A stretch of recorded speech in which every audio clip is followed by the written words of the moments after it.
Assalamualaikum warahmatullahi wabarakatuh. Apa kabar Ibu Nia dan juga teman-teman semuanya?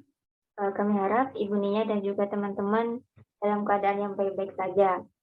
Nah, pada kesempatan ini, kelompok kami akan mempresentasikan tentang above the line dan juga below the line promotion. Kami kelompok 4 beranggotakan saya, Haimen Awang Ningsih, dengan NIM 1808 1608. Ada Yuliani dengan NIM 1808 1406 dan juga ada Ayu Afilia dengan NIM 1808 1490. Next. Baik, kita lihat dulu apa itu pengertian dari above the line dan juga below the line. Above the line merupakan pemasaran produk atau jasa yang menggunakan media massa. Above the line merupakan media tidak langsung yang mengenai audiens, karena sifatnya yang terbatas pada penerimaan audiens. Above the line dipromosikan dengan strategi yang menarik perhatian. Tentunya, iklan yang dibuat menarik dan memancing rasa penasaran orang untuk membeli atau mencoba produk yang dipromosikan. Meskipun above the line ini tidak ada interaksinya dengan audiens, namun cara ini untuk menjelaskan sebuah produk, konsep ataupun ide untuk menanamkan branding image yang kuat di benak audiens. Sedangkan pengertian dari above the line promotion merupakan aktivitas marketing yang dilakukan di tingkat retail dengan salah satu tujuannya adalah merangkul konsumen agar tertarik dengan suatu produk atau jasa. Pada intinya, definisi below the line adalah bentuk iklan yang tidak disampaikan atau disiarkan melalui media massa dan biru iklan tidak memungut komisi atas penyiarannya atau pemasangannya.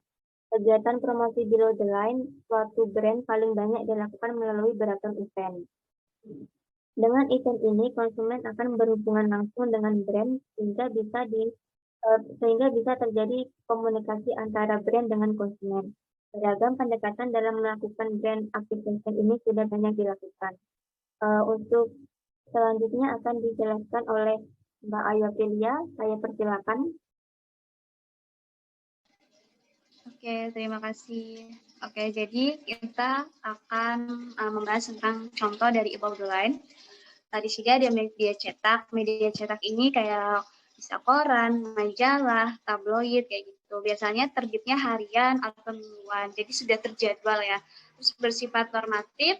Normatif itu jadi ada penjelasan-penjelasan mengenai ini tuh iklan apa sih gitu, dan fleksibel karena kita bisa baca di mana aja, mau di tempat kerja atau di rumah kayak gitu, santai-santai. Namun terdapat kelemahan yaitu pada media cetak ini tuh resikonya pada cetakan buruk kayak cacat kayak gitu. Kadang kan ada yang ngeblur atau enggak, terus nggak tahan lama karena kan dia kertas bisa basah atau segala macam kayak gitu-gitu. Lalu ada iklan televisi. Iklan televisi ini adalah iklan yang menghibur disertai video dan audio sehingga menarik pelanggan. Memiliki jangkauan yang luas karena bisa dilihat oleh masyarakat gitu ya. Karena kan 3-4 jam itu masyarakat suka banget nih nonton TV. Terus ada keterbatasan durasi dalam penayangannya. Dan iklan televisi ini cenderung lebih mahal daripada iklan radio ataupun iklan di media cetak. Nah, iklan radio ini adalah iklan interaktif dengan suara manusia dan musik. Pendengar cenderung lebih santai dan dapat mewakili emosi tertentu. Biaya lebih murah, namun kreativitas terbatas. Gitu. Oke, di next. Oke, kita contoh below the line promotion ya. Di sini ada poster. Nah, poster ini biasanya berukuran crown atau double crown, biasanya selalu ada di ruang-ruang pajang, kayak di dinding, terus di pintu, di jendela, di spot mana yang bisa terlihat oleh calon konsumen atau pelanggan kayak gitu. Nah, biasanya ini poster juga ada yang berbahan kain sutra yang mengkilap warnanya, yang sering dipakai berbagai toko untuk mengumumkan adanya suatu penawaran khusus. Terus kita lanjut ke stiker ya. Nah, stiker ini merupakan salah satu bentuk pajangan tertua. Kenapa? Karena masa bertahannya itu sangat lama. Bentuknya adalah potongan-potongan kertas kertas yang bisa ditempel di sudut-sudut karena kan dia ada perekatnya, jadi tahan lama. Ini bisa di jendela kayak gitu. Tapi biasa bisa juga kita lihat nih ada mobil atau motor gitu ya, dia tuh bikin stiker kayak gitu. Nah itu tuh sebagai engagement buat konsumen-konsumen kayak di jalan biar mereka ternyata tuh ada brand ini ya kayak gitu. Terus kita ke stand. Nah, stand ini tuh bisa berdiri sendiri atau bisa dipajang di atas meja counter kayak gitu. Digantung di meja kasir berisi suatu produk tertentu yang dijual secara terpisah ya. Karena kan kalau misalnya di rak yang panjang gitu kan nanti kan ada ini tuh brand A, ini brand C, ini brand B kayak gitu. Kenapa kayak gitu? Supaya nggak tercampur karena kan mereka akan ngasih produk ini dari produk brand ini gitu. Jadi harus jelas kayak gitu supaya nggak tercampur kayak gitu.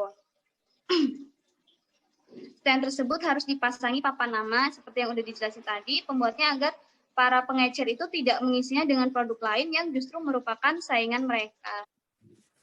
Jadi below the line promotion ini tuh mempunyai jenis medianya ya. Ya salah satunya itu adalah literatur penjualan.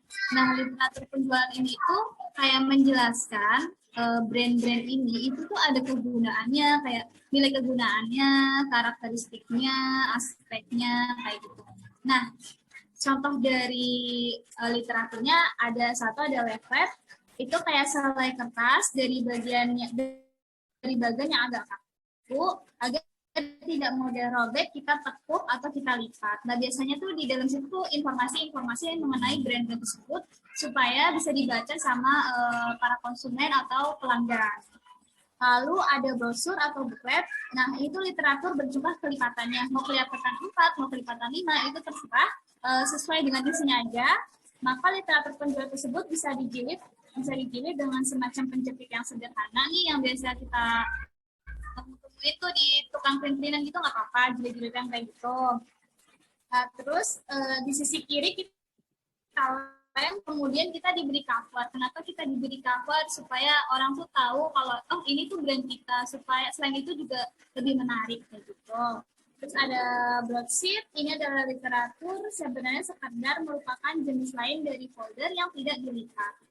Jadi ini kebalikannya dari brosur ya. Kalau brosur itu kan tadi dilipat, kalau brosur ini tidak dilipat.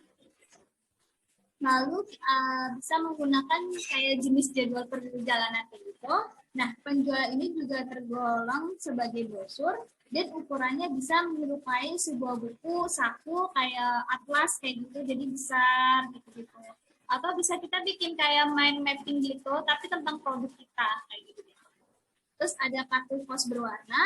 Nah, ini tuh bermanfaat, bisa didapat dengan menghadiahkan kepada para pelanggan. Jadi kayak misalnya pelanggan habis beli satu produk dari kita, terus kita kayak ngasih kartu ucapan atau semacam kayak gini. Kan ini mau bulan suci Ramadan, terus kita kasih kayak selamat Idul Fitri untuk bagi orang-orang yang sedang yang akan melakukan lebaran itu kayak gitu, atau selamat berbuka puasa kayak gitu. Jadi ada semacam notes kayak gitu. Terus ada peralatan tulis menulis ya. Ini tuh kayak amplop dan kop surat yang ditempatkan di kamar-kamar hotel. Tidak saja berguna sebagai salah satu layanan hotel, namun benda-benda tersebut juga dapat dimanfaatkan sebagai wahana iklan. Terus kita bisa tuliskan nama-nama produk dari brand kita seperti itu. Lalu ada kartu jaminan. Nah, kartu ini tuh lazim dipasang menyertai berbagai produk. Karena kan orang akan lebih percaya kalau misalnya brand tersebut itu tahu kalau misalnya ada error atau segala macamnya, kita tahu nih mau menghubungin siapa kayak gitu. Jadi ini juga adalah salah satu. Terus ada daftar harga atau formulir biar konsumen itu lebih senang aja, lebih enak aja kan, mendingan udah ada daftar listnya ya di situ. Jadi ini misalnya yang A harganya segini, yang B harganya segini, mereka akan lebih nyaman. Karena kalau misalnya tanya-tanya nanti jatuhnya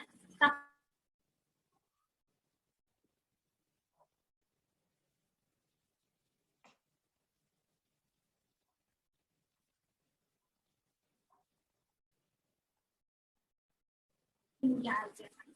Oke, terima kasih. Bisa selanjutnya dilanjutkan oleh rekan saya.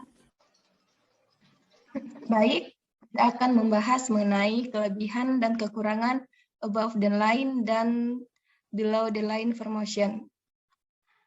Kelebihan above the line yang pertama itu luasnya kalangan konsumen yang dapat dijangkau baik itu nasional maupun internasional, serta memungkinkan adanya repetisi. Yang kedua, memperkenalkan suatu brand produk kepada masyarakat secara luas.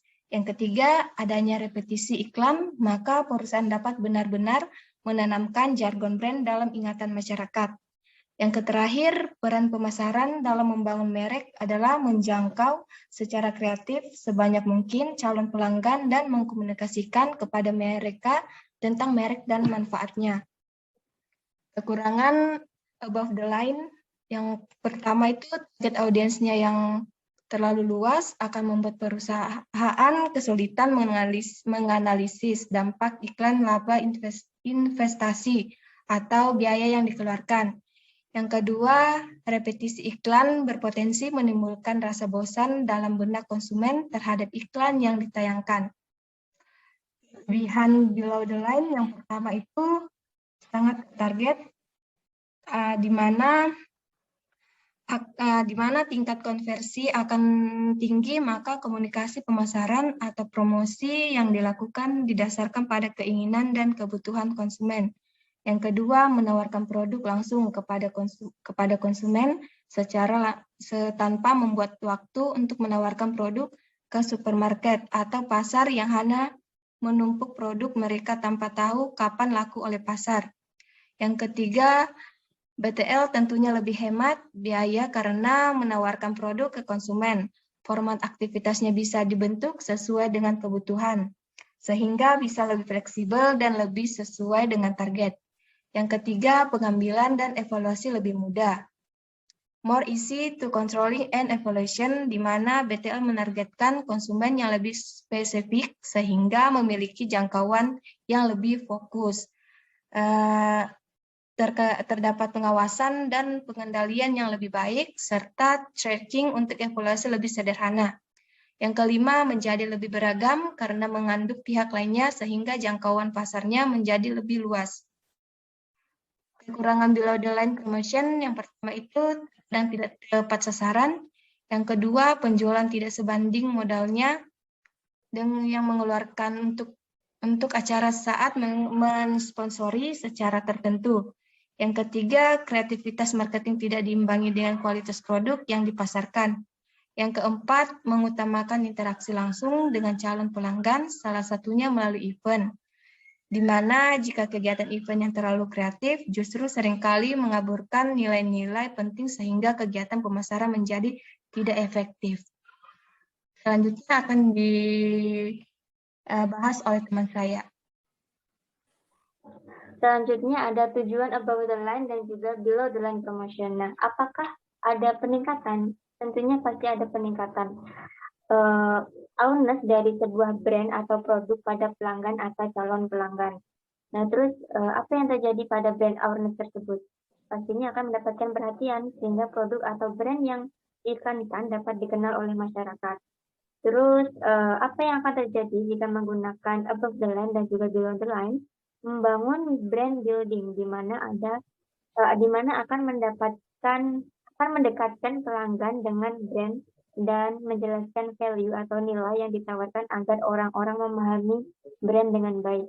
Jadi kesimpulannya above the line dan juga below the line ini jika digunakan akan terjadi peningkatan brand awareness di mana akan mendapat perhatian oleh masyarakat sehingga bisa membangun dan mendekatkan brand tersebut untuk menarik pelanggan.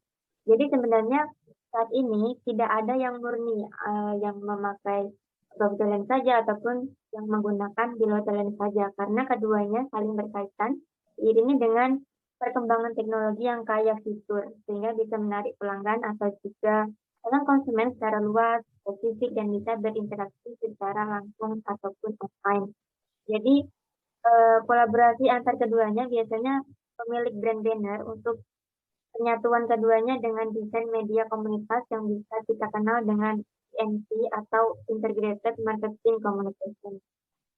Baik, mungkin itu saja yang bisa kami presentasikan dari kelompok 4. Semoga teman-teman bisa memahami, bisa lebih mengenal apa itu above the line dan juga below the line option. Terima kasih atas perhatiannya. Wassalamualaikum warahmatullahi wabarakatuh.